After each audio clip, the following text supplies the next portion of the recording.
Здравейте на всички, аз съм Или от Казино и причината да не се виждаме, да ми гледате емоционата по-скоро е това, че искам да ви презентирам един много готин конкурс, контест.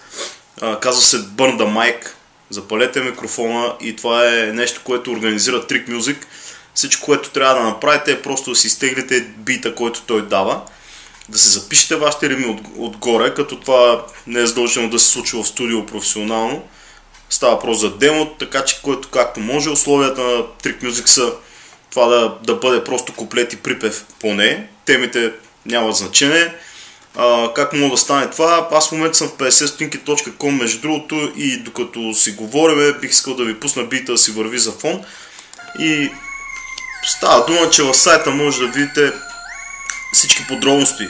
Но в общи линия е това. Теглиш бита, записваш си твоята версия или твоите рими отгоре, изпращаш ги на имейла, който Trick Music е дал. Той също се е направил и сайт за това нещо, така че там също може да видите условията.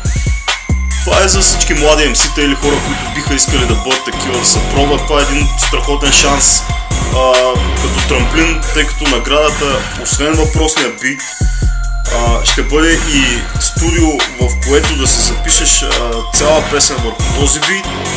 И това не е всичко. Въпросната песен ще влезе в микстейпа, който Trick Music подготвя. Той съвсем наскоро пусна Trick Tape 1. Става дума за Trick Tape 2, там ще влезе това парче, така че няма какво да губиш като цяло.